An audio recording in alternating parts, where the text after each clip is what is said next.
ഇത്ര എളുപ്പത്തിൽ നമുക്ക് പൈസ ഉണ്ടാക്കാൻ പറ്റുന്ന ഒരു പ്ലാറ്റ്ഫോമാണ് യൂട്യൂബ്. അതായത് നാളെ എന്തുണ്ടാക്കണം നമ്മൾ ചിന്തിച്ചിട്ട് വേണം ഇന്ന് ഓർമ്മ. ഒരിക്കലും എളുപ്പമുള്ള പരിപാടിയിൽ ഒരുപാട് ഹാർഡ് വർക്ക് ഉണ്ട് ഇതിന്റെ പുറകിൽ. ഒരു വീഡിയോ വെച്ചിട്ട് നമ്മൾ കഷ്ടപ്പെട്ട് ഉണ്ടാക്കിയ വീഡിയോ എന്തൊക്കെ കമന്റ് കയറി എന്തൊന്നും ഉണ്ടാക്കി വെച്ചിങ്ങനെ ചോദിക്കുന്ന ആൾക്കാരുണ്ടാവില്ലേ. എല്ലാ ജോലിക്കും അതിൻ്റെതായ കഷ്ടപ്പാടുണ്ട്. എങ്ങനെ കണ്ടുമുട്ടി? എട്ടാമത്തെ പെണ്ണേനോ ഏട്ടൻ്റെ ഏട്ടൻ 4 ഇത്രയും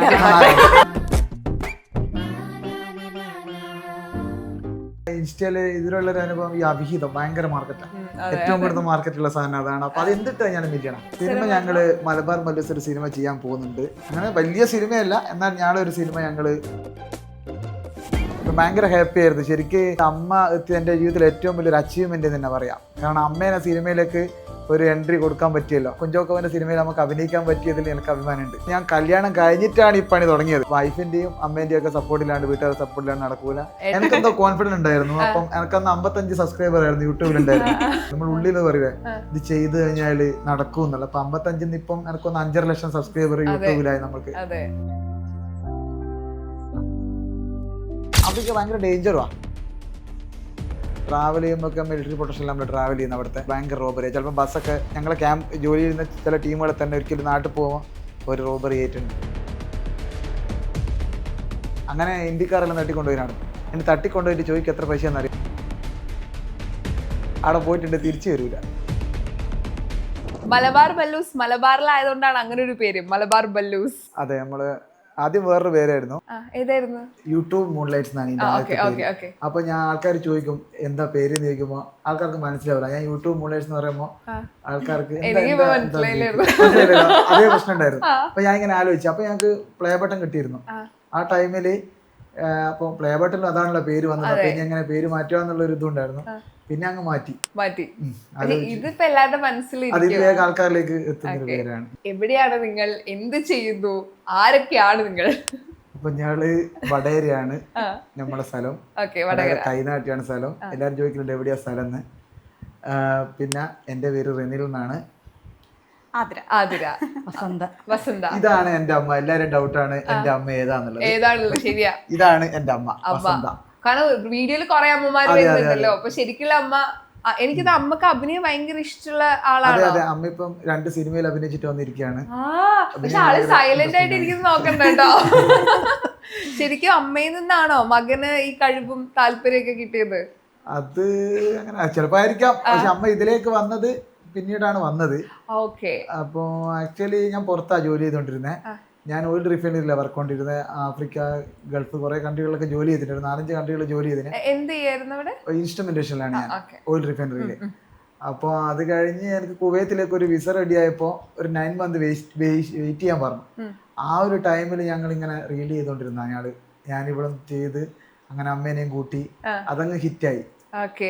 അങ്ങനെ പിന്നെ ഇത് തന്നെ കണ്ടിന്യൂ ചെയ്തു. അത് പോയില്ല. പണിയോട് ബൈ ബൈ പറഞ്ഞു ഈ പണിയെടുത്തു. അവർ 9 മാസം കൊണ്ട് നമ്മള് റീച്ചിലെത്തി. അപ്പൊ പിന്നെ നമുക്ക് ഇത് തന്നെ കണ്ടിന്യൂ ചെയ്യാൻ തോന്നി. എനിക്ക് ഈ എഡിറ്റിംഗ് ഭയങ്കര ഇൻട്രസ്റ്റിംഗ് ആണ്. അപ്പൊ ആ ഇൻട്രസ്റ്റിംഗിൽ നിന്നാണ് ഇങ്ങനെ ഇതിലേക്ക് വന്നത്.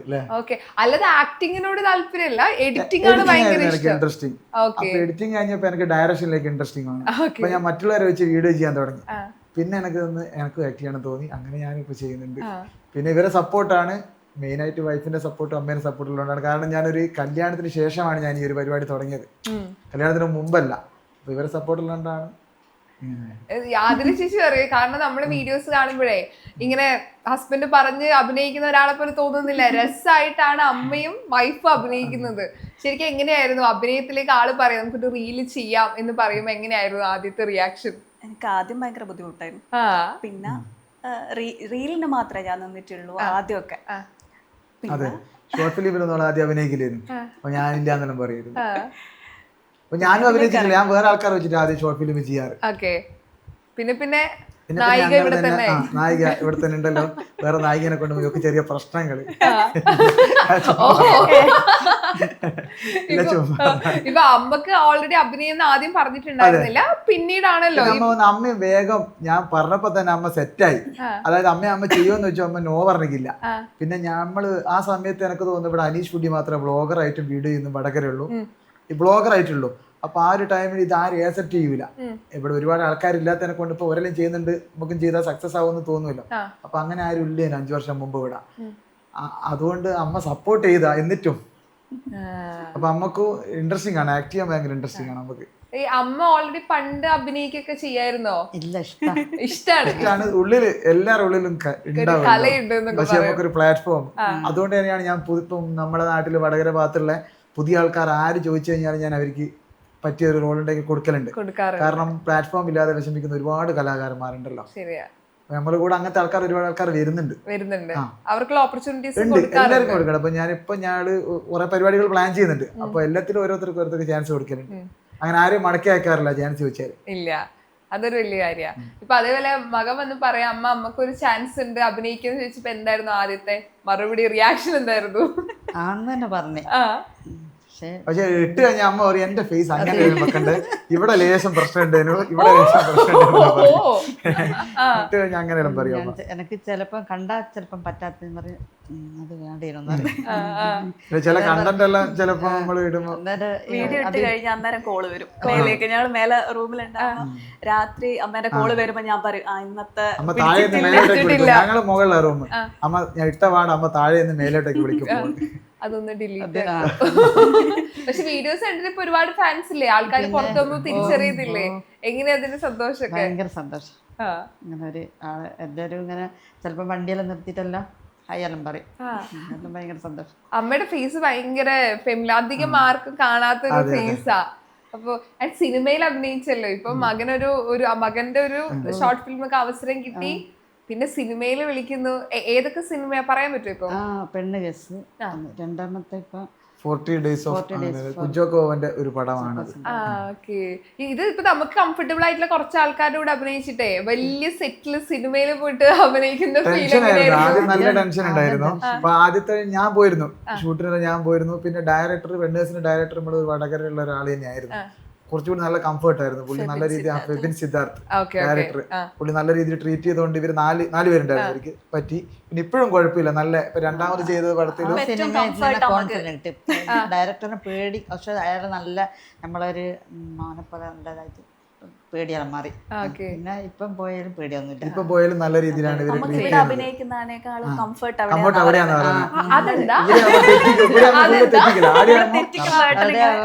ഒറ്റ ഷോട്ടിൽ ഒരു ടേക്കിലേക്ക് ഓക്കെ ആക്കി അവിടെ. അടിപൊളി. ഇവിടെ 5 ടേക്ക് 6 ടേക്ക് ചിലപ്പോ അടിയൊക്കെ ഉണ്ടാവും. ശരിക്കും പറഞ്ഞ ഇപ്പൊ പാരന്റ്സ് ആണ് കുട്ടികളുടെ കഴിവുണ്ടെങ്കിൽ തിരിച്ചറിഞ്ഞ് അതിലേക്ക് കൊണ്ടുവരാ. ഇവിടെ തിരിച്ചാണ് അല്ലെ. അതിൽ ഭയങ്കര പ്രൗഡാണ് റിച്ചേട്ടൻ. എങ്ങനെയാ അതില് കാണണേ? കാരണം അമ്മ സിനിമയിൽ അഭിനയിക്കണം. ഭയങ്കര ഹാപ്പി ആയിരുന്നു ശരിക്ക്. അതായത് അമ്മ എന്റെ ജീവിതത്തിൽ ഏറ്റവും വലിയൊരു അച്ചീവ്മെന്റ് തന്നെ പറയാം. കാരണം അമ്മേനെ സിനിമയിലേക്ക് ഒരു എൻട്രി കൊടുക്കാൻ പറ്റിയല്ലോ.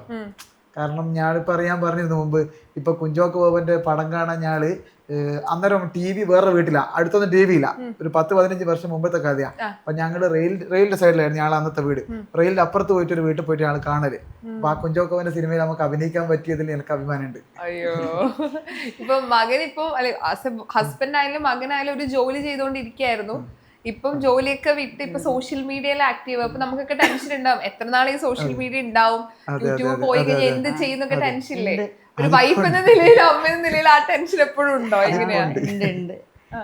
ഞാനിങ്ങനെ വിചാരിക്കും, നല്ലൊരു ജോലി, നല്ല പഠിച്ചാൽ നല്ലൊരു ജോലിയല്ലേ, അതും വിട്ടിട്ടാണല്ലോ ഇത് ചെയ്യുന്നത്. പക്ഷെ ഇപ്പം കുറച്ചൊരു അമ്മയുടെ സപ്പോർട്ട് ഉള്ളതുകൊണ്ടാണ് ഇത് അമ്മയും വൈഫും ഒരുപോലെ. കാരണം ഞാൻ കല്യാണം കഴിഞ്ഞിട്ടാണ് ഈ പണി തുടങ്ങിയത്. കല്യാണത്തിന് മുമ്പാണെങ്കിൽ പ്രശ്നമില്ല. പക്ഷെ കല്യാണം കഴിഞ്ഞിട്ട് ഈ പണി തുടങ്ങുമ്പോ വൈഫിന്റെയും അമ്മേന്റെയും ഒക്കെ സപ്പോർട്ടില്ലാണ്ട്, വീട്ടുകാരുടെ സപ്പോർട്ടില്ലാണ്ട് നടക്കൂല. പിന്നെ ഒരുപാട് ആൾക്കാർ എതിർപ്പുണ്ടാവുമല്ലോ. കുടുംബങ്ങൾ എപ്പോഴും എതിർപ്പായിരിക്കും. കാരണം ഒരിക്കൽ ഇത് അംഗീകരിക്കാൻ പെട്ടെന്ന് പറ്റൂലല്ലോ. ചോരയും കുറ്റം പറയാൻ പറ്റില്ല സിറ്റുവേഷൻ. വൈഫിന്റെ വേർഷൻ എങ്ങനെയാ ശരിക്കും ആളോട് പറയുമ്പോ എങ്ങനെയായിരുന്നു? ഏട്ടന് ഭയങ്കര ആഗ്രഹമാണ് എഡിറ്റിംഗ്, ഡയറക്ഷൻ ഭയങ്കര ഇഷ്ടം. അപ്പൊ പിന്നെ എനിക്ക് സപ്പോർട്ട് ചെയ്യാൻ ഒരു സപ്പോർട്ടാണ്. പിന്നെ ഒക്കെ ഉള്ളില് നന്നായിട്ട് ആക്ട് ചെയ്യുന്നുണ്ട്. അപ്പൊ നല്ല താല്പര്യമുണ്ട്. ചെയ്യുന്നത് നല്ല വൃത്തിയായിട്ട് ചെയ്യും. പിന്നെ ഓളെ സപ്പോർട്ടും മെയിൻ ആണ്. ഇല്ലെങ്കിൽ നമ്മള് പണ്ടേ നിർത്തിക്കണ്ടാവും. ആദ്യം ഇറങ്ങിയ സമയത്ത് ഒരു ടെൻഷൻ ആയിരുന്നു. കാരണം കൊറോണ ടൈമാണ്, എല്ലാരും സ്ട്രഗിൾ ചെയ്യുന്ന സമയമല്ലേ. അപ്പോ ഇതിലേക്ക് ഇറങ്ങുമ്പോ ഒരു ടെൻഷൻ ഉണ്ട്. പിന്നെ ഏട്ടൻ ധൈര്യമായിട്ട് പറഞ്ഞു. ഏട്ടൻ നല്ല കോൺഫിഡന്റ്. എനിക്കെന്തോ കോൺഫിഡൻസ് ഉണ്ടായിരുന്നു. അപ്പം എനിക്കന്ന് 55 സബ്സ്ക്രൈബർ ആയിരുന്നു യൂട്യൂബിലുണ്ടായിരുന്നു. പക്ഷെ എനിക്കെന്തോ കോൺഫിഡന്റ് ഉണ്ടായിരുന്നു. നമ്മൾ ഉള്ളിൽ പറയുവേ ഇത് ചെയ്ത് കഴിഞ്ഞാല് നടക്കും എന്നുള്ള. അപ്പൊ 55 ഇപ്പം എനിക്കൊന്ന് 5.5 ലക്ഷം സബ്സ്ക്രൈബർ യൂട്യൂബിലായി നമുക്ക്. അതെ, അതൊരു വലിയൊരു നമ്പറാണ്. ഇപ്പൊ ആദ്യമായിട്ട് ഇട്ട വീഡിയോ ഓർമ്മയുണ്ടോ? ആദ്യം അപ്ലോഡ് ചെയ്ത ഒരു മൊമെന്റ്? ആദ്യം അപ്ലോഡ് ചെയ്തത് എനിക്കോ നമ്മളെ ഏട്ടന്റെ മോള് ശ്രീയന്റെ എന്തോ കുട്ടിയുടെ വേറൊരു വീഡിയോ ഇട്ട്, കുട്ടികൾ ഓരോ വീഡിയോയിൽ ഇടും. സ്വിമ്മിംഗ് പൂൾ ഉണ്ടാക്കിയത്. ഏട്ടന്റെ മോള് 2 വയസ്സായിരുന്നു. അപ്പൊ ഇവക്ക് സ്വിമ്മിംഗ് പൂൾ വേണമെന്ന് പറഞ്ഞു. അപ്പൊ ഞാൻ യൂട്യൂബിലുണ്ടത്. അപ്പൊ ഞാനൊരു ചീറ്റൊക്കെ വിരിച്ച് അവർക്ക് ഒരു സ്വിമ്മിംഗ് പൂൾ ഉണ്ടാക്കി കൊടുത്തു. അതാണ് ആദ്യത്തെ ലോങ് വീഡിയോ എന്ന് പറയുന്നത്. ഷോർട്സ് ചെയ്താന്ന് എനിക്ക് കുറച്ച് കറക്റ്റ് ഓർമ്മ. ബ്ലോഗൊക്കെ ഞങ്ങൾ ചെയ്തോണ്ടിരുന്നത്. പിന്നെ ഇപ്പൊ വ്ളോഗ് ചെയ്യാതെ ഇപ്പൊ ഷോർട്ട് ഫിലിമാണ് ഞങ്ങൾ കൂടുതൽ യൂട്യൂബിലാണ് എനിക്ക് കൂടുതൽ ഇൻട്രസ്റ്റ്. വ്ളോഗിനെ കാട്ടും. അതെ, ഞങ്ങള് ഷാറുഖ് ഖാന്റെ വീടിന്റെ മുന്നിലൊക്കെ പോയിട്ട് ഇത് ഷാറുഖ് ഖാന്റെ വീട് മുമ്പേ ഞാൻ രണ്ടോളം വീഡിയോ ആയിട്ടുണ്ട്. ഷാറുഖ് ഖാൻ സഞ്ജയ് ദത്ത് ഇറക്കിയ പോലെ പക്ക ഒരു വ്ളോഗർ കൈൻഡ് ഓഫ് വീഡിയോസ് ആണ് ആദ്യം ഇട്ടോണ്ടിരുന്നത്. ഈ ഷോർട്ട് ഫിലിം എന്ന് പറയുന്നത് എല്ലാ കാലത്തും ട്രെൻഡിങ് ആണ്. കാരണം പക്ഷെ ഇത്ര ഷോർട്ട് ഫിലിം ചെയ്തിട്ട് ഇങ്ങനെ ഈ സബ്ജക്റ്റിനൊരു ഡെയിലി ഒരു പുതിയ പുതിയ സബ്ജക്ട് നിങ്ങളുടെ മടുക്കത്തും ഇല്ല. ഈ എങ്ങനെ ഈ സബ്ജക്റ്റ് ഒക്കെ കണ്ടുപിടിക്കുന്ന ആരാ ശരിക്കും? സബ്ജക്ട് ഞാൻ തന്നെയാണ് കണ്ടുപിടിക്കുന്നത്. പക്ഷെ എപ്പോഴും ഞാൻ ഇവരുടെ അടുത്ത് സജഷൻ പറയും, കഥ ഞാൻ ഇവരുടെ അടുത്ത് പറയും. പറയാം. ഓക്കെ,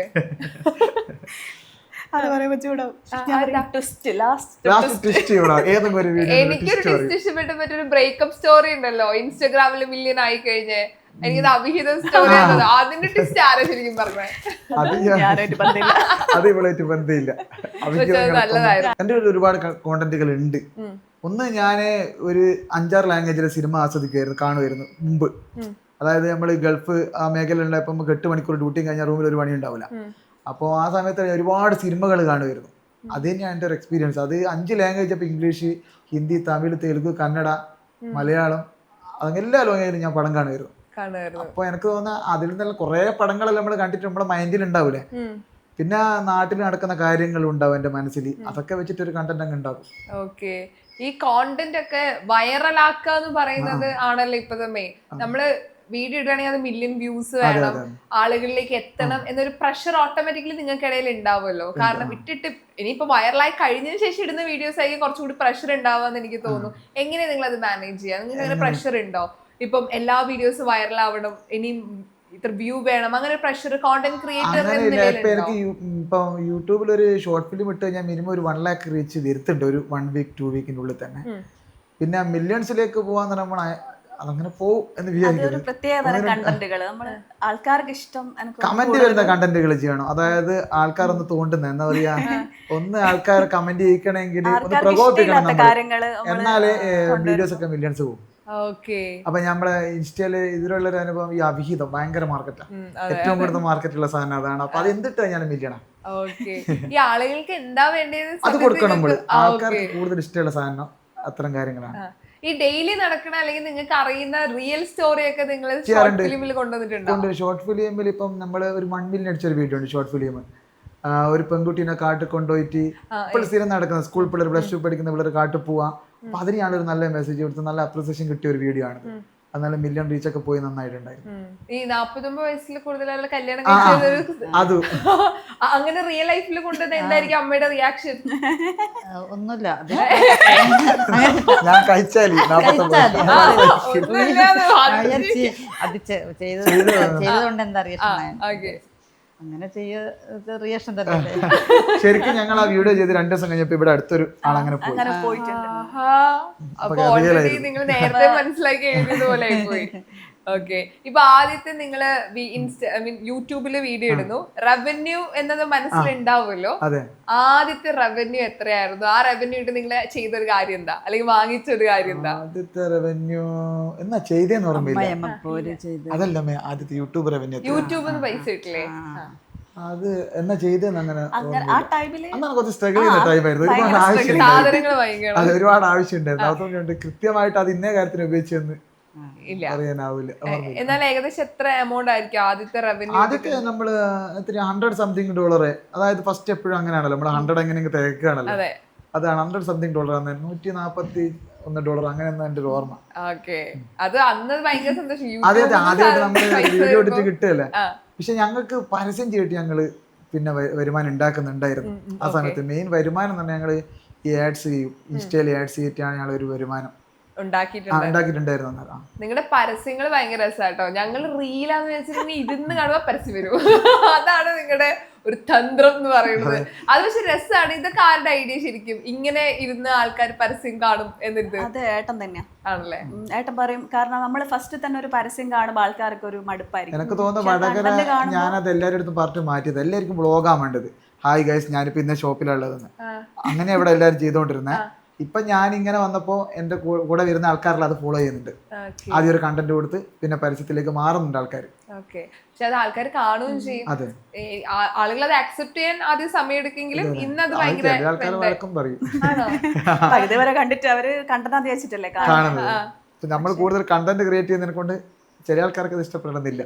നമ്മളെ കണ്ടന്റ് പ്രതീക്ഷിച്ചില്ല അവർ കാണുന്നത്. ബാക്കി ഞങ്ങൾ കാണാൻ വേണ്ടി വെയിറ്റ് ചെയ്യും. ബാക്കി എവിടെ പോയി കാണുമെന്ന് വിചാരിച്ചിരിക്കും. ഞാൻ ആദ്യം വിചാരിച്ചത് യൂട്യൂബിൽ നിന്ന് കട്ട് ചെയ്ത് ഇടുന്നതായിരിക്കും റീലായിട്ടെന്നാണ്. പിന്നീടാണ് മനസ്സിലായത് നിങ്ങൾ നമ്മളെ പറ്റിച്ചുകൊണ്ടിരിക്കുകയാണെന്നൊക്കെ. ഈ നെഗറ്റീവ് കമന്റ്സ് ഇപ്പൊ സോഷ്യൽ മീഡിയ എന്ന് പറഞ്ഞാൽ പോസിറ്റീവായിട്ടും നെഗറ്റീവായിട്ടൊക്കെ ഒത്തിരി കമന്റ്സ് വരുമല്ലോ. നിങ്ങളൊരു പബ്ലിക് ഫിഗർ ആയിട്ട് നിൽക്കുന്ന ആൾക്കാരാണല്ലോ. അതെങ്ങനെ മാനേജ് ചെയ്യാ? നെഗറ്റീവ് കമന്റ് കുറവാണ്. പിന്നെ ഇതിനു മുമ്പ് ഞാൻ അമ്മേനെ അടിക്കുന്ന ഒരു വീഡിയോ ഇട്ടിരുന്നു. അമ്മേന്റെ മുഖത്ത് ഇങ്ങനെ അടിക്കുന്ന ഒരു വീഡിയോ. അത് ഇട്ട് 1 മണിക്കൂർ കൊണ്ട് തന്നെ ഫുള്ള് നെഗറ്റീവ്. ഞാൻ അപ്പോൾ തന്നെ ഡിലീറ്റ് ചെയ്തു. അമ്മയുടെ ഫാൻസ് അമ്മേനെ തല്ലുന്നു വിടാന്ന് പറഞ്ഞിട്ട് കുറെ ആൾക്കാർ. അപ്പൊ എനിക്ക് മനസ്സിലായി അമ്മേനെ തൊട്ട പ്രശ്നമാണ്. അപ്പൊ തന്നെ ഡിലീറ്റ് ചെയ്ത്, ഇൻസ്റ്റയിൽ ഡിലീറ്റ് ചെയ്ത്, യൂട്യൂബിൽ ഡിലീറ്റ് ചെയ്ത്. കാരണം എനിക്ക് അധികം നെഗറ്റീവ് കമന്റ് വരത്തില്ല എന്ന് തോന്നുന്നു. ചിലതെല്ലാം വരും, ഒരുപാട് വരാറില്ല. പിന്നെ അവിഹിതം ചെയ്യുമ്പോൾ കുറച്ച് വരും. നമ്മളിപ്പോ ചെയ്യുന്ന വീഡിയോനനുസരിച്ചിട്ടുള്ള അവിഹിതമാണെങ്കിൽ ഞങ്ങൾ എന്തെങ്കിലും ഒരു മെസ്സേജ് ഉണ്ടാവും അതിൽ ലാസ്റ്റ് ഇങ്ങനെ ചെയ്യാൻ പാടില്ല എന്നുള്ള എന്തെങ്കിലും കൊടുക്കാൻ ശ്രമിക്കലുണ്ട്. ചിലതിനുണ്ടാവില്ല. ഇതിൽ ആർക്ക് ഏറ്റവും കൂടുതൽ ഫാൻസ് ഉള്ളത്? ആർക്കാ വീഡിയോയില്? ഇവർക്ക് രണ്ടാക്കുമായിരിക്കും. എനിക്ക് കുറവാ. ഇവർക്ക് രണ്ടാക്കും നല്ല ഫാൻസ്. ഇവിടെ രാജമല്ലി ഭയങ്കര ഹിറ്റായിരുന്നു. ഇപ്പൊ ആൾക്കാർ എന്റെ ഫ്രണ്ട്സിന്റെ ഒക്കെ കൊറോണ കല്യാണമായിരുന്നു. അതുകൊണ്ട് തന്നെ എന്റെ ഫ്രണ്ട്സിന്റെ ഒക്കെ ക്ഷണിക്കാൻ പറ്റിക്കില്ല. 20 പേരുണ്ടായിരുന്നു ആകെ കല്യാണത്തിന്. കൊറോണ കുടുംബിരിക്കൊണ്ടിരിക്കുന്ന സമയം. അപ്പൊ എന്റെ ഫ്രണ്ട്സിന്റെ ഒക്കെ വിചാരം ഞാൻ കർണാടകത്തിൽ കല്യാണം കഴിച്ചത്. അതായത് രാജമല്ലി എന്നുള്ളൊരു കണ്ടന്റ് ചെയ്തിട്ട് ഹിറ്റായിരുന്നു. കൊടകന്ന് കല്യാണം കഴിക്കുന്ന ഒരു കണ്ടന്റ് ചെയ്തു. റീൽസ് ആയിട്ട് പോയ സാധനം കുറെ എപ്പിസോഡ് ചെയ്തിരിക്കുകയാണ്. അപ്പൊ ആൾക്കാരുടെ ഒക്കെ വിചാരം ഇവിടെ കൊടകത്തിയാണെന്നാണ്. കൊടകിൽ ഏറ്റവും കൂടുതൽ സുന്ദരികളുള്ളത്. ഈ കൊറോണ കല്യാണം, ഈ നിങ്ങളുടെ കല്യാണം കഴിക്കുന്ന ഇത് ലവ് മാരേജ് ആണോ? അതിനു മുൻപ് നിങ്ങൾ കപ്പിൾസ് ആണോ, ശരിക്കും വൈഫ് ആണോ എന്ന ഡൗട്ട് ഒക്കെ കമന്റ്സ് ഒരുപാടുണ്ട്. അത് എല്ലാരും വിചാരിക്കുന്ന ലവ് മാരേജ് ആണ്. കാരണം ഇതിനിങ്ങനെ സപ്പോർട്ട് ഞാൻ കേട്ടില്ല.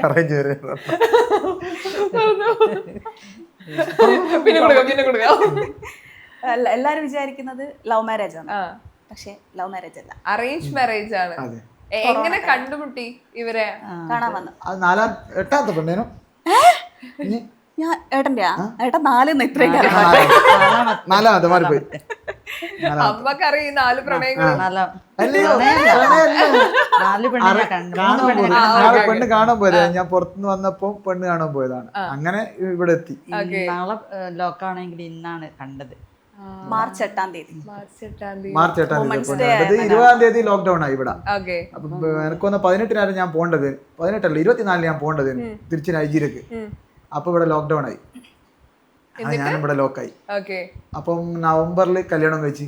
ഇത് മാറുന്നില്ല, ലോക്ക്ഡൌൺ നീണ്ടുപോയില്ല. അപ്പൊ ഞാൻ നവംബറിൽ 30-ന് കല്യാണം കഴിച്ചു. എന്തായാലും ഇവിടെ വെറുതെ ഇരിക്കുന്നല്ലേ. ഇല്ല, ആദ്യം പെണ്ണാണോ വരുന്ന സമയത്തെ എന്താ തോന്നിയേ? ആളെ കണ്ടപ്പോ ഫുൾ ക്ലീൻ ഷേവ് അടിച്ചിട്ടുള്ളത്. അപ്പൊ പറഞ്ഞോ? ഏട്ടൻ വിചാരിക്കുന്നത് ഏട്ടാ ക്ലീൻ ഷേവ് അടിച്ച അടിപൊളിയാണ്. കൊള്ളൂല, ആരൊക്കെയോ പറഞ്ഞു വെച്ച് ക്ലീൻ ഷേവ് അടിച്ച പൊളിയാണ്. ഞാനും അമ്മയും പറയും. അതല്ല, ഞാൻ ജോലി ചെയ്യുന്ന ഫീൽഡിൽ എക്സിക്യൂട്ടീവ് ലുക്കിലാണ് കൂടുതൽ പ്രാധാന്യം. എപ്പോഴും എല്ലാവരും നല്ല എക്സീലായിരിക്കും. അപ്പൊ ആ ലുക്ക് തന്നെ ഞാൻ വന്നത്. അതായിരുന്നു സെറ്റപ്പ്. എന്നിട്ട് പക്ഷെ എനിക്ക് ഇഷ്ടായി. വിഷമം പോലെ തിരിച്ചങ്ങടോ? അതൊക്കെ ഇഷ്ടായി. അതുകൊണ്ടാണല്ലേ കല്യാണം നടന്നത്. അമ്മ ഓൾറെഡി എങ്ങനെയാ ആദ്യം കാണുന്ന സമയത്ത്? ഒന്നുമല്ല, എനിക്ക് ഇഷ്ടമായി. ഇവിടെ വന്നതാ. ഞാൻ ഇവിടെ വന്ന് ഇവിടെ വന്ന് രണ്ടാമത് ആദ്യം നമ്മളിവിടെ എല്ലാം നമ്മളല്ലേ പെണ്ണാണ് ഫ്രണ്ട്സിന്റെ കൂടെ, അത് കഴിഞ്ഞിട്ടാണ് അമ്മ വരും. ഓക്കെ.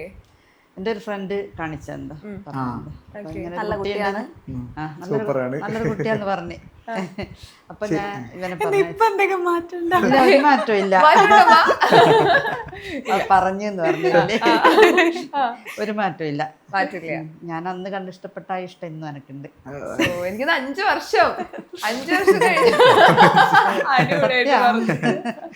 ശരിക്കും പറഞ്ഞ ലൈഫ് മാറിയതല്ലേ ഇപ്പൊ കല്യാണത്തിന് ശേഷം?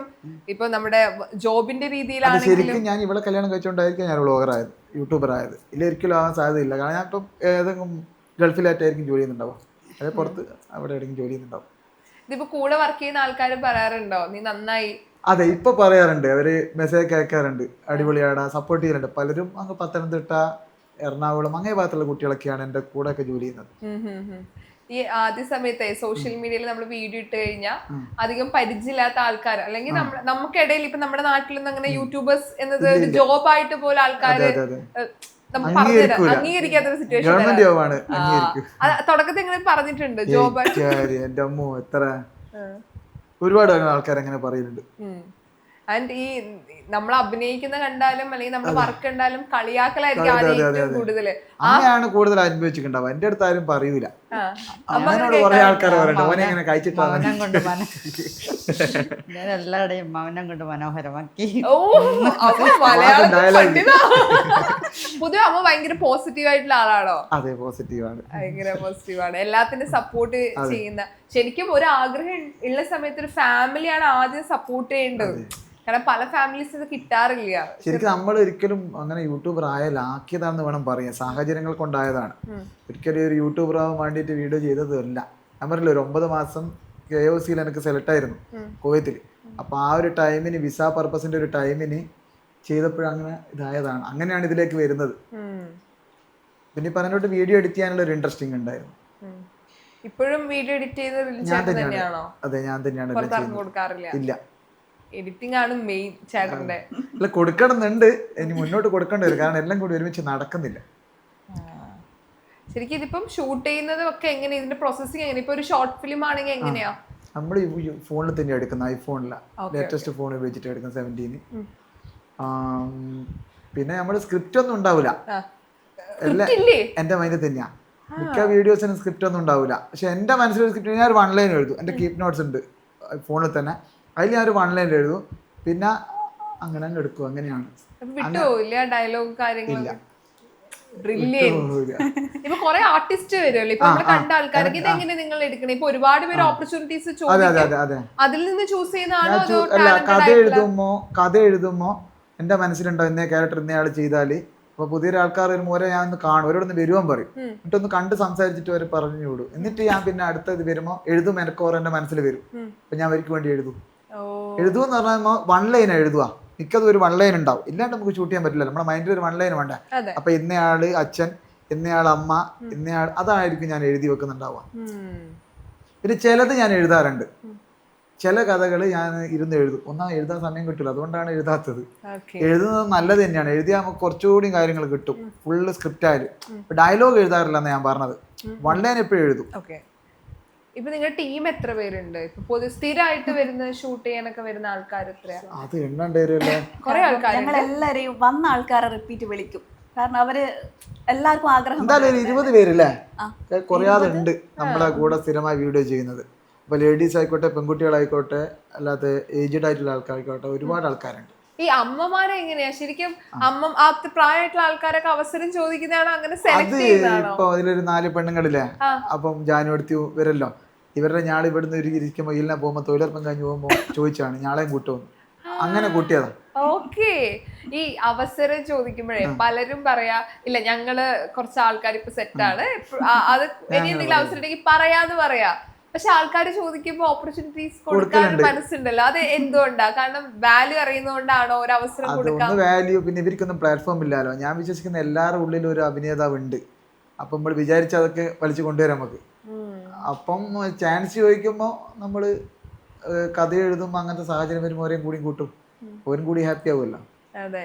അപ്പൊ അവരും ഓൾറെഡി അവരാൾക്കാരും വീഡിയോ കാണും. അതെ, പുതുതായിട്ട് ഒരാളെ കൊണ്ടുവന്നാല് അവർക്കൊരു അവസരമായി, അതെ അവർക്കൊരു ലൈഫായി എന്നൊക്കെ. ഈ അഭിനയം എന്ന് പറയുന്നത് റിനിൽ ചേട്ടൻ ഇപ്പൊ ഉണ്ടോ? കാരണം എഡിറ്റിംഗ്, ഡയറക്ഷൻ ആകെ ആഗ്രഹം എന്നാലും അഭിനയത്തിനോട് ഇപ്പൊ താല്പര്യം തുടങ്ങിയോ? ഉണ്ട്. ഇപ്പൊ അഭിനയത്തോട് കൂടുതൽ താല്പര്യം വന്ന്.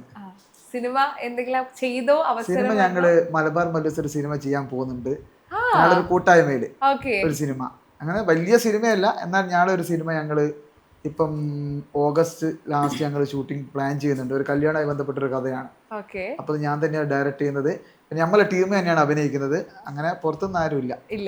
പിന്നെ നമ്മളെ ടീം, പിന്നെ പുറത്തുള്ള ഈ മലബാർ മേഖലയിലുള്ള ആൾക്കാരൊക്കെ ഉണ്ടാവും. പുതിയ ആൾക്കാരുണ്ടാവും. ഞാൻ ചോദിച്ചാൽ ആർട്ടിസ്റ്റുകളൊന്നും ഉണ്ടാവില്ല. ഓക്കെ, അപ്പൊ നിങ്ങളൊക്കെ സിനിമയിൽ അഭിനയിക്കാൻ പോവല്ലേ? ഓൾറെഡി നിങ്ങൾ ഫേമസ് ആണല്ലോ. ഇപ്പം ഈ നിങ്ങളുടെ വീഡിയോസ് കണ്ടിട്ട് ഇപ്പൊ ഒരുപാട് പേര് മെസ്സേജ് അയക്കുന്നുണ്ടാവും, നേരിട്ട് കണ്ടവര് വന്ന് സംസാരിക്കുന്നുണ്ടാവും. ഇപ്പോഴും മറക്കാനാത്തൊരു ഫാൻ മൂവ്മെന്റ് ഉണ്ടോ? മെസ്സേജിലൂടെ വന്നതോ? ഫോണില് വിളിക്കാറുണ്ട് ഒരു ചെറിയ മോനെ, തലശ്ശേരിയുള്ള എപ്പോ വിളിക്കും, ഒരു അപ്പു എന്നാണ് പേരല്ലേ. അത് എപ്പോ ഒരു എന്താ പറയാ ഭയങ്കര ഹാപ്പി ആവും വിളിക്കുമ്പോ. അധികം വിളിച്ചിട്ട് കാണണം എന്ന് പറയും. നമ്മളെ ഇതുവരെ കാണാൻ പറ്റിയിട്ടില്ല. പിന്നെ അങ്ങനെ പുറത്തു പോകുമ്പോൾ ഒരുപാട് ആൾക്കാർ വന്ന് സ്നേഹം പങ്കുവെക്കലുണ്ട്. നമ്മളെ ഫാമിലിനെ പോലെയാണ് അവർ കരുതുന്നത്, കാണലുണ്ട് എന്നൊക്കെ പറഞ്ഞിട്ട്. ഈ നിങ്ങൾക്ക് ശരിക്കും ഇമോഷണൽ ആയിട്ടുള്ള വീഡിയോസ്, ഫണ്ണി ആയിട്ടുള്ള വീഡിയോസ് ഒക്കെ നിങ്ങൾ ചെയ്യാറുണ്ടല്ലോ. ഏറ്റവും കൂടുതൽ ആളുകൾക്ക് കാണാൻ ഇഷ്ടമുള്ളത് ഏത് തരത്തിലുള്ള വീഡിയോസാ? ഫണ്ണായിരിക്കുമല്ലോ. ആൾക്കാർക്കെല്ലാം ഇപ്പൊ, അതായത് ഗൾഫിലൊക്കെ ഇരുന്ന ആൾക്കാരെ ടെൻഷനിലിരിക്കുന്ന സമയത്തല്ലേ ഇത് കാണുന്നത്. ഒരു കൂടുതൽ ഇഷ്ടപ്പെട്ട ഫണ്ണാന്ന് എനിക്ക് തോന്നുന്നത്. നിങ്ങൾക്ക് പെർഫോം ചെയ്യാൻ ഏറ്റവും ബുദ്ധിമുട്ട് ഏത് ഇതായിരിക്കും? സങ്കടാണ്. ഇവർക്കൊക്കെ സങ്കടമാണ് പ്രശ്നം. ഡയറക്ടർ സാർ എങ്ങനെയാണ് ഇവർ സങ്കടത്തിൽ അഭിനയിക്കുന്നത്? സങ്കടം ഇവരെ കരയിപ്പിക്കാൻ പാടില്ല. ഇവർക്ക് ചിരിക്കും വെറുതെ, പക്ഷെ കരയിലാണ് കുറച്ച് ബുദ്ധിമുട്ട്. എനിക്ക് തോന്നുന്നത് ഏറ്റവും എളുപ്പം കരയിലാണ്. പെട്ടെന്ന് കരയല്ലോ. കാണിച്ചു കൊടുക്കും എങ്ങനെയാ പെട്ടെന്ന് കരയില്ല. പോയാ മതി. ഇപ്പൊ ഒരു ടാസ്ക് തരാമൊക്കെ. കരയിലാണ് ഇവർക്ക് രണ്ടുപേർക്കും. അമ്മക്ക് ഏറ്റവും ബുദ്ധിമുട്ട് എന്താ? കരയിൽ തന്നെയാണ്. ചെയ്യാൻ ഏറ്റവും എളുപ്പം ഏതാ? ചിരിച്ചോണ്ട് ചെയ്യുന്ന ഇഷ്ടം. എന്തും പിന്നെ അതാ ഇഷ്ടം. കരയാൻ കുറച്ച് പ്രയാസം. അന്നേരല്ല എന്നോട് ചിരിച്ചു. ഈ ഡയറക്ടർ വഴക്ക് പറയോ നിങ്ങള് ഡയലോഗ് തെറ്റിച്ച? ഇവർ രണ്ടാളെയും മാത്രം, പുറത്തുള്ള ഒരാളെയും പറയില്ലേ. ഇവർ എന്റെ പ്രോപ്പർട്ടീസ് അല്ലേ. ഇവർ രണ്ടാളും പോവുകയും ചെയ്യും. ഇവർ എന്റെ പ്രോപ്പർട്ടീസ് ആണ്. ഇവരെന്തും പറയാം. അല്ലാത്തവർ ഞാനൊന്നും പറയാറില്ല. ഈ ഡയറക്ടേഴ്സ് അത് തെറ്റിക്കാറുണ്ടോ ഡയലോഗ്? അപ്പൊ നിങ്ങൾ എന്തെങ്കിലും പറയാറുണ്ടോ? സ്വാഭാവികം. 2-3 തെറ്റും. ഞാൻ എഴുതിയാല് ചിലപ്പോ ഡയലോഗ് പറഞ്ഞ എന്നോട് തെറ്റിപ്പോവും. അങ്ങനെ ഉണ്ടാവും. പിന്നെ ഇവർ ചിരി തുടങ്ങിയാൽ എന്നോട് ചിരിച്ചു. ഇവരുണ്ട് ഒരു ചിരി നിർത്താണ്ട് ചിരിച്ചോണ്ടിരിക്കും എല്ലാരും. പിന്നെ നമുക്ക് എന്നോട് ചിരിച്ചു. ഇപ്പം ഈ ഡയലോഗ് എഴുതുന്ന സമയത്ത് ഇപ്പം ഒരാൾക്ക് ഇപ്പം ആള് പറയാം എനിക്ക് ഇത്ര വലിയ ഡയലോഗും പറ്റില്ലെങ്കിൽ ചെറിയ ഡയലോഗ് മതി എന്നുണ്ടെങ്കിൽ മാറ്റാറുണ്ടോ? അതായത് ഞാൻ എഴുതി വെച്ച ഡയലോഗ് ആൾക്കാരെ കൊണ്ട് പറയിപ്പിക്കലില്ല. ഇപ്പം ജാനു എടുത്ത ഒരു എക്സാമ്പിൾ, ജാനു എടുത്ത ശൈലി ഉണ്ട്. ഇപ്പൊ യാഞ്ചേരി ഭാഗത്തുള്ള ഒരു ശൈലി ഉണ്ട് അവർക്ക്. അപ്പോൾ ഓരോട് പറയും നിങ്ങളെ ശൈലി പറഞ്ഞോന്ന് പറയും. അപ്പൊ ഒരു മരിച്ച വീട്ടിൽ പോകുന്നതിനും പറയാം ഞാൻ അവരോട് കണ്ണോക്കിന് പോവാന്ന് പറയില്ല. അതെല്ലാടി അങ്ങനെ പറയുന്നില്ലല്ലോ. അപ്പൊ ഓരോ ഞാൻ കണ്ണോക്കിന് പോകാന്ന് പറയും. ഓരോ സ്റ്റൈൽ, ഓരോ ഏരിയയിൽ ഓരോരുത്തർക്ക് സ്റ്റൈൽ ഉണ്ടാവില്ലേ. പ്രത്യേകിച്ച് വടകര പല ഭാഗത്തും പല ലാംഗ്വേജാ. ശരിയാ. ശരിക്കും നിങ്ങളുടെ ഏറ്റവും കൂടുതൽ വീഡിയോ വൈറലാവുന്ന റീസൺ നിങ്ങളുടെ ലാംഗ്വേജ് ആണ്. അത് ഭയങ്കര രസമാണ് കേട്ടിരിക്കാനും. ചിലപ്പോ ആളുകൾക്ക് ചില വാക്കുകൾ മനസ്സിലായി കൂടെ ആളുകൾ കമന്റ് ചെയ്യുന്നുണ്ട്. എന്തെന്നാ കേരളത്തിലെ വിചിത്ര ഭാഷ, ഇങ്ങനെയും ഭാഷ ഉണ്ടോന്നൊക്കെ. മ്യൂസിക് മാത്രം ആസ്വദിച്ച് ഞങ്ങൾക്കൊന്നും മനസ്സിലാക്കില്ല. പിന്നെ നമ്മള് കുറച്ച് സ്പീഡിലാണ് സംസാരിക്കാൻ. പ്രശ്നം അതാണ്. ആൾക്കാർ കുറച്ച് അങ്ങോട്ടേക്കുള്ള തൃശ്ശൂർ എന്നുള്ള ആൾക്കാർക്ക് ഒന്നും കിട്ടിയിട്ടില്ല. ആൾക്കാർ കാണുന്നുണ്ട്, തൃശ്ശൂരിലുള്ള ആൾക്കാരെല്ലാം മെസ്സേജ് അയക്കലുണ്ട്. നിങ്ങളിപ്പോ ഒരുപാട് കണ്ണൂരിൽ തന്നെ അല്ലെങ്കിൽ കോഴിക്കോട് തന്നെ ഒരുപാട് യൂട്യൂബേഴ്സ് ഉണ്ടല്ലോ. നിങ്ങൾ ഏറ്റവും കൂടുതൽ കണക്ട് ആയിട്ടുള്ള ഒരു യൂട്യൂബേഴ്സ് ആരാന്ന് ചോദിക്കുകയാണെങ്കിൽ നിങ്ങളുമായിട്ടും വേറെ ഏതെങ്കിലും യൂട്യൂബേഴ്സ് ആയിട്ട് കോണ്ടാക്റ്റിലുള്ള കമ്പനിയില്ല അങ്ങനെ ആരെങ്കിലും ഉണ്ടോ?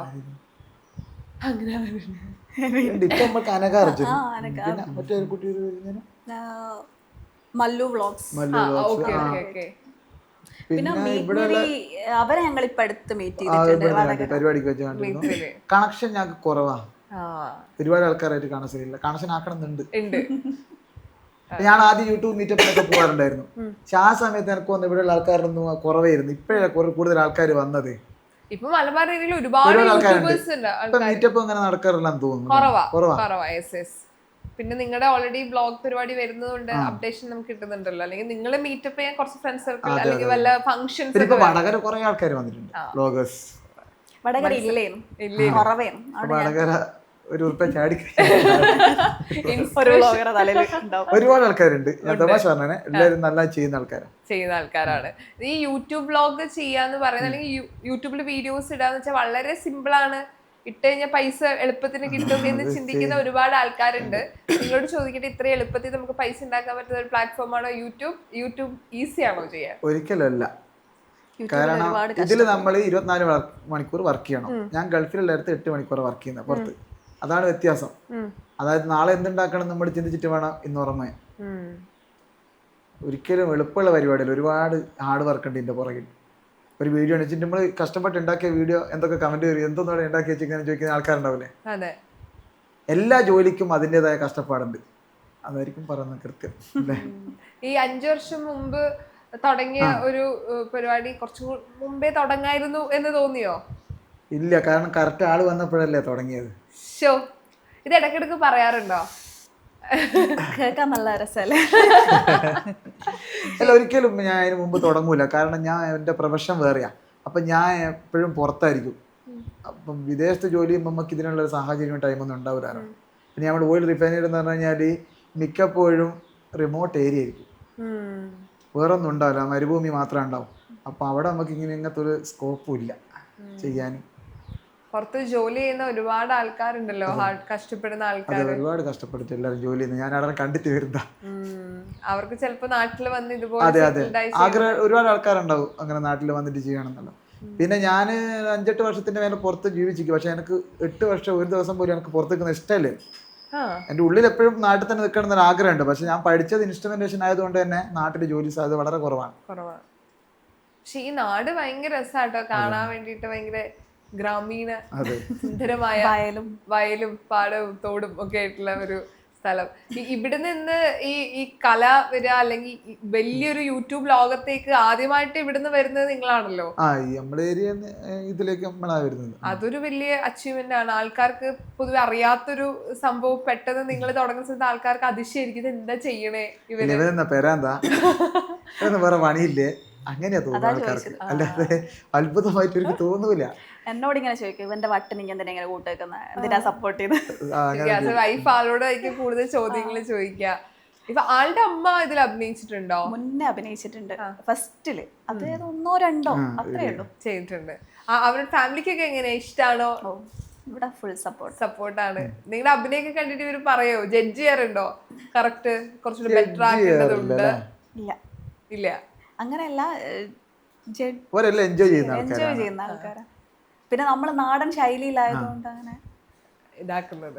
ഓക്കെ, ഇപ്പൊ നിങ്ങളുടെ കല്യാണ വിശേഷം ഞാൻ ചോദിക്കട്ടെ. ഇപ്പം 5 വർഷം മുമ്പ് ഞാൻ മോളിൽ പോയപ്പോ നിങ്ങളുടെ പഴയ കുറേ ഫോട്ടോസ് കണ്ടു. ഞാൻ അത്ഭുതം, ഇതാണോ ഇവർ? അതാണല്ലേ ക്ലീൻ ഷേവ് ഒക്കെ ഞങ്ങളുടെ വെട്ടിയൊട്ടിയ രണ്ടാളാണ്. പക്ഷെ ഭയങ്കര രസമുണ്ട്. അറേഞ്ച് മാരേജ്, ഞാൻ വിചാരിച്ച ലവ് മാരേജ് എന്നാട്ടോ ഇവരെ കണ്ട സമയത്ത്. നിങ്ങളുടെ ഒരു ഐക്യം കണ്ടപ്പോ ഞങ്ങൾ വിചാരിച്ച ലവ് മാരേജ് ആയിരുന്നു. പക്ഷെ അറേഞ്ച് മാരേജ് ആണ്. നിങ്ങൾ ആദ്യം അങ്ങോട്ട് ഇങ്ങോട്ട് കണ്ടു, ആൻഡ് കല്യാണത്തിലേക്ക് കടക്കുമല്ലോ. ആ സമയത്ത് ടെൻഷൻ കാര്യമൊക്കെ ഉണ്ടാവും. പക്ഷെ ഇതാണ് റൈറ്റ് പേഴ്സൺ എന്ന് തോന്നിയ ഒരു മൊമെന്റ് എപ്പോഴായിരുന്നു? അത് ഒരേ വൈബാണ്. ഞാൻ എന്താണോ വിചാരിക്കുന്നത് അത് തന്നെയായിരിക്കും ആളുടെ ഇഷ്ടം. ഉദാഹരണത്തിന് എല്ലാ കാര്യത്തിലും, ഇപ്പോൾ ഫുഡിന്റെ കാര്യമാണെങ്കിലും ഡ്രസ്സിങ്ങിന്റെ ആണെങ്കിലും, ഇപ്പോൾ എവിടെയെങ്കിലും യാത്ര ചെയ്യുന്ന, ഞങ്ങൾക്ക് ഏറ്റവും കൂടുതൽ ഇഷ്ടം ട്രാവലിംഗ് ആണ്. ഓക്കെ, അപ്പോൾ എല്ലാം ഒരേപോലെ. ഏട്ടനിപ്പം സത്യം പറഞ്ഞാല് ബാത്റൂം പോകാൻ മാത്രമേ ഞാൻ പോകണ്ടുള്ളൂ, ബാക്കി എല്ലാ സ്ഥലത്തും ഞാൻ പോകും. ശരിയാണോ? ചോദിക്കും, വരുന്നോന്ന് ചോദിക്കും, എല്ലാവരുടെയും പോകും. എനിക്കൊന്ന് കല്യാണത്തിന് ശേഷം എനിക്ക് ഒരുപാട് സുഹൃത്തുക്കൾ ഉണ്ടായിരുന്നു. കല്യാണത്തിന് ശേഷം സുഹൃത്തുക്കളൊന്നും ഇല്ല. ഒന്ന് ഈ ഫീൽഡിലായതുകൊണ്ടാണ് ഞാൻ 2 ഒരുമിച്ചാണ് ട്രാവൽ ചെയ്യുന്നത്. ഇപ്പം പരസ്യം ചെയ്യാൻ പോകുന്നു, ഞാൻ 2 ഒരുമിച്ചാണ് പോകുന്നത്, ഒരുമിച്ചാണ് വരുന്നത്. അപ്പൊ എനിക്ക് സുഹൃത്തുക്കളോട് സ്പെൻഡ് ചെയ്യാൻ ടൈമില്ല. അവരൊക്കെ പരാതി പറയാറുണ്ട്. വിഷമമുണ്ടോ? വിഷമം എന്ന് പറഞ്ഞാൽ നമ്മള് ഒരു ഫീൽഡ് നമ്മള് വർക്ക് ചെയ്യണ്ടേ, എന്തായാലും നാട്ടിൽ നിൽക്കാൻ പറ്റില്ല, അതെന്നെ ഒരു ഭാഗ്യല്ലേ. അപ്പം ഞാൻ അവരെ എപ്പോഴെങ്കിലും സമയം എടുത്ത് കാണലുണ്ട്. ഈ പൊതുവെ കല്യാണം കഴിക്കുമ്പോൾ മടിയുള്ള ആൺകുട്ടികൾ പറയും, കല്യാണം കഴിഞ്ഞ് ഞങ്ങൾ ട്രാപ്പിലായി പോകും, ഞങ്ങൾക്ക് അങ്ങനെ സമയം കിട്ടില്ല, ഫ്രണ്ട്സിന്റെ കൂടെ പോവാൻ പറ്റില്ല, വീട്ടിൽ തന്നെ ആയിരിക്കും എന്ന് പറയാറുണ്ട്. അതുകൊണ്ട് കല്യാണം കഴിക്കാത്ത ആൺകുട്ടികളുണ്ട്. സോ എന്താ തോന്നുന്നു ചേട്ടന് അതില്? അതൊക്കെ വെറുതെ പറയുന്നതല്ലേ, നമുക്ക് പറ്റിയൊരു വൈബ് കിട്ടിയാലും വിഷയമല്ല. വിഷയല്ല, സെറ്റാണ്. കാരണം നമ്മുടെ ലൈഫേ മാറും. അത് ഓൾറെഡി നിങ്ങളുടെ ലൈഫിൽ കാണുമ്പോൾ തന്നെ ഞങ്ങൾക്ക് മനസ്സിലാവുന്നുണ്ട്. അങ്ങനെ എൻ്റെ ഫ്രണ്ട്സ് ഒരുപാട് ആൾക്കാർ പറയുന്നുണ്ട് ഇങ്ങനെ കല്യാണം കഴിഞ്ഞാൽ പെട്ടുപോയി കഴിക്കണ്ട, ഇപ്പൊ ഒന്നും കഴിക്കണ്ടെന്ന്. പക്ഷെ എനിക്ക് തോന്നിയിട്ടുള്ളത് കല്യാണം കഴിഞ്ഞാലാണ് എനിക്ക് ലൈഫ് ഞാൻ എൻജോയ് ചെയ്യുന്നത്. ചേട്ടന് ഇഷ്ടപ്പെട്ട ഒരു കാര്യം എന്താ? ക്യാരക്ടറിൽ ഇഷ്ടപ്പെട്ട ഒരു കാര്യം അമ്മക്ക് നാണാവുന്നുണ്ടെന്നോ? നാണം വരും. ആണോ? അമ്മക്ക് നാണം വരും. ഇവരിങ്ങനെ കണ്ടിട്ടുണ്ടോ റൊമാൻറ്റിക് ആയിട്ട്? എനിക്ക് ഇഷ്ടം അങ്ങനെ ഒരു റൊമാൻറ്റിക് ആയിട്ട് ജീവിക്കുന്നത് കാണാൻ എനിക്ക് ഇഷ്ടം. നല്ലൊരു അമ്മ. അല്ലാണ്ട് ഇങ്ങനെ ഇവരെ പറ്റി എനിക്ക് ടെൻഷൻ ഇല്ല. ഇല്ല. വലിയ കാര്യമല്ല. വലിയ കാര്യം. റിൻസിയുടെ ഒറ്റ മോനാണോ? 2 ഏട്ടനുണ്ട്. ഏട്ടനും പുറത്ത് ജോലി ചെയ്യുന്ന. ആൾക്ക് ആഗ്രഹമുണ്ടോ ഇങ്ങനെ അഭിനയം? ഏട്ടന് സമയമില്ല. ഒന്ന് ഏട്ടൻ ഓയിൽ റിഫൈനറി തന്നെയാ, സെയിം ഫീൽഡ് തന്നെയാണ്. ഏട്ടൻ 28 ദിവസം കൂടെ വരും പോവും, അങ്ങനെ ഇങ്ങനെ വന്നു പോയിക്കൊണ്ടിരിക്കുന്ന ഒരാളാണ്. ഏട്ടന് കലാപരമായി താല്പര്യമുണ്ട്. കാരണം പണ്ടൊക്കെ ഓരോ പരിപാടിയൊക്കെ ചെയ്യലുണ്ട്. കോമഡി ഒക്കെ ചെയ്യലുണ്ട്. ഡാൻസ് സ്റ്റേറ്റിലെല്ലാം പോയിട്ട് ചെയ്യാറുണ്ട്. ഓക്കെ. ഇപ്പൊ ഇഷ്ടപ്പെട്ട ഒരു ക്യാരക്ടർ പറയൂ. ഏട്ടനെല്ലാം ഇങ്ങനെ കൂളായിട്ട് കേട്ട് നിൽക്കും. എന്ത് പറഞ്ഞാലും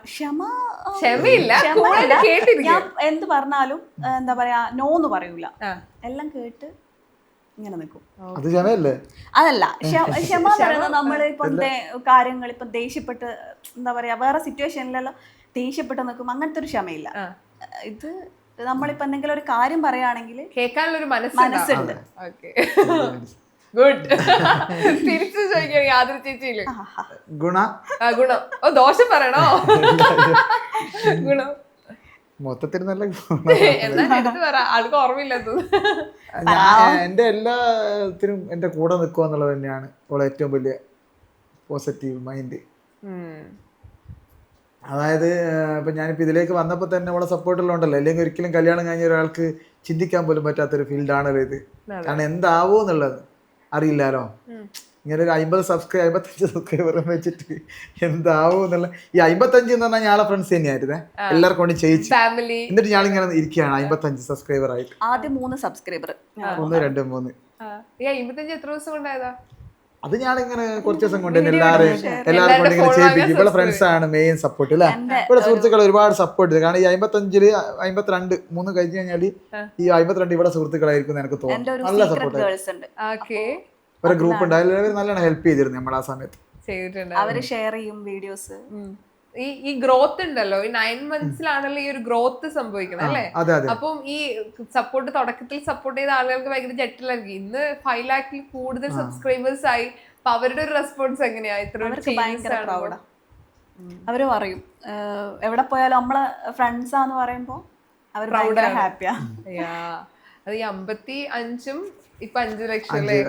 വലിയൊരു ദൂരമുണ്ട്. ഈ ചെറിയ സമയം കുറെ വർഷങ്ങളായിട്ട് ഒരു വലിയൊരു 1 lakh ആവാൻ വേണ്ടിട്ട് തന്നെ, ഒരു 10,000 ആവാൻ വേണ്ടി തന്നെ ഹാർഡ് വർക്ക് ചെയ്യാം. ഒരു 9 months കൊണ്ട് അല്ല ഈ പറഞ്ഞ ഗ്രോത്ത് പെട്ടെന്ന് അത് നിങ്ങൾക്ക് ഭയങ്കര നിങ്ങൾക്ക് തന്നെ ഞെട്ടലായിരിക്കുമല്ലോ. ചില വീഡിയോസ് കയറുമ്പോ ഒരു വീഡിയോസ് എനിക്ക് 50,000 ഫോളോവേഴ്സ് ഒക്കെ കയറിയിട്ടുണ്ട്, സബ്സ്ക്രൈബേഴ്സ് കയറിയിട്ടുണ്ട്. അപ്പൊ ചില റീൽസ് അങ്ങനെ കയറി പോകും. നമ്മൾ 1 lakh എത്താൻ കുറച്ച് കഷ്ടപ്പെട്ടിട്ടില്ലേ? 1 lakh എത്തി നമ്മള്. പ്ലേ ബട്ടൺ കിട്ടിയില്ല. ഞാൻ നിങ്ങൾക്ക് എന്തെങ്കിലും ഒരു ടാസ്ക് തരട്ടെ? കാരണം നിങ്ങൾ എല്ലാവരും നന്നായിട്ട് അഭിനയിക്കുന്ന ആൾക്കാരായതുകൊണ്ട് അങ്ങനെ ഒരു ഇത് എപ്പോഴെങ്കിലും റിഞ്ചിട്ട് പ്രപ്പോസ് ചെയ്തിട്ടുണ്ടോ? കല്യാണം കഴിഞ്ഞാ പിന്നെ പ്രപ്പോസ് ചെയ്യുന്നതിനാ? എന്താ കല്യാണം കഴിഞ്ഞ പ്രപ്പോസ് ഒക്കെ ചെയ്യാൻ ഇതുവരെ ചെയ്തിട്ടില്ല? ചെയ്യണമെന്നുണ്ടോ? അമ്മേനെ നമുക്ക് ആഡ് ആക്കാം. പറയാം ആക്ഷൻ പറഞ്ഞാൽ ചിലപ്പോ ഞാൻ ചെയ്യും. ആക്ഷൻ പറയാം, എന്നാ കുഴപ്പമില്ല. ഓൾറെഡി ഡയറക്ടർ അമ്മേനെ കൂടി ഇൻക്ലൂഡ് ആക്കാൻ. അമ്മ നമുക്ക് നെഗറ്റീവ് അല്ല, നമുക്ക് റോള് തരാം. ഇവിടെ 3 അഭിനയിക്കാനുള്ള കഴിവുള്ള ആൾക്കാരുണ്ട്. ഇപ്പൊ ആതിരനെ ഒരു അമ്പലത്തിൽ വെച്ച് കണ്ടുമുട്ടി. ഓക്കെ, അപ്പം ആതിരനെ പ്രപ്പോസ് ചെയ്യുന്നതിന് മുമ്പ് അമ്മയുടെ അനുവാദം ചോദിക്കാണ്. ഓക്കെ, അമ്മക്ക് അത്ര ആളെ പിടിച്ചിട്ടില്ല. അമ്മ ഓൾറെഡി വേറൊരു പെൺകുട്ടിയെ കണ്ടുവച്ചിട്ടുണ്ട്. അപ്പൊ അമ്മയെ കൺവിൻസ് ചെയ്ത് പുള്ളിക്കാരിയെ പോയി പ്രപ്പോസ് ചെയ്യണം. ഓക്കെ. ആദ്യം അമ്മയെ കൺവിൻസ് ചെയ്യണം. അമ്മ ആദ്യം സമ്മതിക്കരുത്. അമ്മ ഓൾറെഡി ഒരു പെൺകൊച്ചിനെ റെഡിയാക്കി വെച്ചിട്ടുണ്ട് മകന് വേണ്ടിയിട്ട്. അപ്പൊ ആദ്യം സമ്മതിക്കില്ല. എന്നിട്ട് എങ്ങനെയെങ്കിലും സമ്മതിച്ച് ഓക്കെ പറഞ്ഞിട്ട് ആളെ പ്രപ്പോസ് ചെയ്യണം. എന്നിട്ട് ആളെ എസ് പറയണം. അമ്മ ഭയങ്കര വിശ്വാസിയാണ് റിയലി. അത് തന്നെയാണ്. സ്ക്രിപ്റ്റ് നിങ്ങൾ പ്ലാൻ ചെയ്തോ? പ്ലാൻ ചെയ്ത് കഴിഞ്ഞു. ഇതാണ് നേരത്തെ പറഞ്ഞത്. അമ്മക്ക് കിട്ടിയിട്ടുണ്ടാവും. അമ്മ വിശ്വാസിയാണ്. വിശ്വാസത്തിൽ അമ്മ വീഴണം. ഓക്കെ. അമ്പലത്തിലല്ലേ? അമ്പലത്തിൽ വെച്ചിട്ട് അതിനെ കണ്ടുകൂട്ടി. അപ്പൊ ഓൾറെഡി അമ്മയോട് പറയാം, അമ്മ പറ്റില്ല എന്ന് പറയാം, നമുക്ക് വേറെ ഓൾറെഡി മകന് വേണ്ടി ഒരാളെ നോക്കി വെച്ചിട്ടുണ്ട്, സമ്മതിക്കില്ല. എങ്ങനെയെങ്കിലും പറഞ്ഞ് കൺവിൻസ് ചെയ്യണം. എന്നിട്ട് പോയിട്ട് ആതിര ചേച്ചി പ്രാർത്ഥിച്ചോണ്ടെങ്കിൽ ആതിര ചേച്ചി വിളിച്ച് പ്രപ്പോസ് ചെയ്യണം. ഓക്കെ, പെട്ടെന്ന് നേരത്തെ പറയരുത് കേട്ടോ. അമ്മേ, ഞാനിപ്പോ അവിടെ പൂജ കഴിപ്പിക്കുന്നില്ലേ, വഴിപാട് കഴിപ്പിക്കുന്ന ആടെ ഒരു പെണ്ണിനെ കണ്ടിക്കുന്ന അടിപൊളിയാ. അതിനെക്കൊണ്ട് എനക്ക് നോക്കിയാലോ? അതെങ്ങനെ ശരിയാവും? ഞാനിവിടെ ഒരു പെണ്ണിനെ കണ്ടു വെച്ചല്ലേ, എനിക്ക് എല്ലാവരും കൂടി സെറ്റാക്കിയല്ലേ. ഇതെനക്ക് പറ്റിയ വൈബാന്ന് തോന്നുന്നു. ശരിയാവില്ല മോനെ. അമ്മേ, വേറൊരു കാര്യം പറഞ്ഞാൽ അമ്മ ഉറപ്പായിട്ടും പോകും. ഇവിടെ നക്ഷത്രം എന്നറിയാം, തിരുവാതിര. മറ്റേ ജോലിച്ചന്മാർക്കില്ല തിരുവാതിരയുള്ള പെണ്ണ് സെറ്റാന്ന്. അമ്മ ഒന്ന് കണ്ടോക്ക്. തിരുവാതിര എനിക്ക് മേച്ചാന്ന് പറയില്ല, 9 പൊരുത്തുണ്ടാവും. അത് വേണ്ട മോനെ. ഇതിലമ്മ പോവില്ലേ? റെഡിയാ? ഒരു പെൺകുട്ടി തിരുവാതിര ഒരു പെൺകുട്ടിക്ക് വാക്ക് കൊടുത്തില്ലേ? വാക്ക് കൊടുത്തില്ല? എന്താ വാക്കൊന്നും കൊടുത്തില്ല. നമ്മൾ പറഞ്ഞ മനസ്സിൽ പറഞ്ഞിട്ടില്ല. വാക്ക് കൊടുത്തല്ലോ. അത് മൂലം നക്ഷത്രമല്ലേ, ഇത് തിരുവാതിര. ഇത് റെഡിയാ, എനിക്ക് നക്ഷത്രം റെഡിയാ. അമ്മയല്ലേ പറഞ്ഞാൽ ജോലിച്ചാൽ മറ്റേ തലശ്ശേരിയുള്ള ജോലിച്ചാൽ എനിക്ക് തിരുവാതിര നക്ഷത്രക്കാരി എനിക്ക് ശരിയാവുമെന്ന്. തിരുവാതിര ഞാനൊന്ന് കുട്ടീനെ കാണട്ടെ. കുട്ടീനെ കാണിക്കൂ. കുട്ടി അവിടെ നോക്കിയിരിക്കൂ.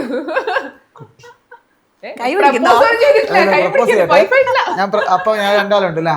അങ്ങ് ദൂരെയാണ്. ഇതാണ് പ്രപ്പോസ് ചെയ്യുന്ന കട്ടി. ഇതൊക്കെ പ്രപ്പോസ് അമ്മേനെ കുട്ടീനെ കാണിച്ചു കൊടുക്കതേ. ആ കുട്ടി അമ്മ, ആ കുട്ടി എങ്ങനെയുണ്ട്? ഇഷ്ടായിക്കാ? കുട്ടീനെ എനിക്ക് ഇഷ്ടമായി മോനെ. തിരുവാതിര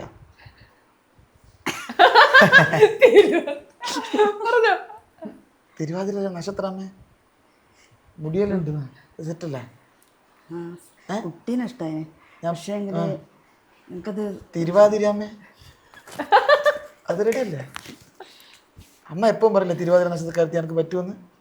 ഞാൻ കേട്ടത് കൊള്ളാർന്ന് വഴിപാട് കഴിപ്പിക്കുമോ തന്നെ. പുഷ്പാഞ്ജലി തിരുവാതിര സെറ്റല്ലേ? അമ്മ സെറ്റ്. അമ്മ കൺവിൻസ്. പ്രപ്പോസ് ചെയ്യട്ടെ. Hi hi. എൻ്റെ നക്ഷത്രം നീഴ. നക്ഷത്രം തിരുവാതിരയല്ലേ? നമുക്ക് കല്യാണം കഴിച്ചൂടെ? വീട്ടിൽ വരട്ടെ? എന്തിന്? കല്യാണത്തിലേക്ക്. എൻജിനീയറാ. ഗവൺമെൻറ്റാ?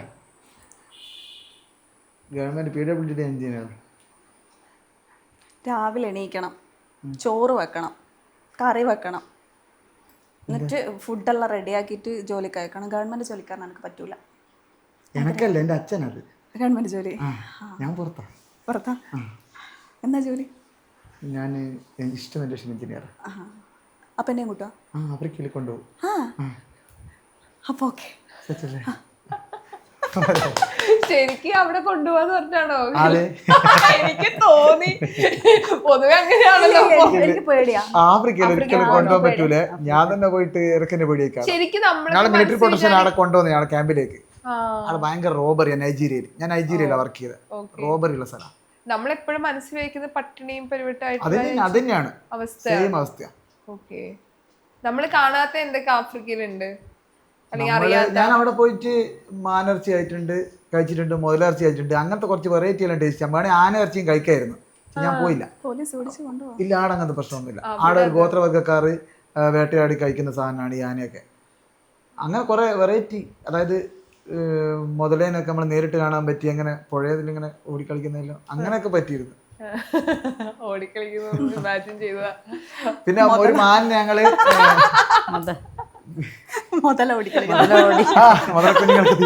പിന്നെ ആ ഒരു മാനിനെ ഒരു മുഴുവനായിട്ട് ഞാൻ അറുത്തത്. ഞങ്ങളൊരു ക്യാമ്പിൽ ഒരു ഹെൽപ്പർ ഉണ്ടായിരുന്നു. അപ്പം മാനിനെ വെടിവെച്ചിട്ട് കൊണ്ടു തന്നു.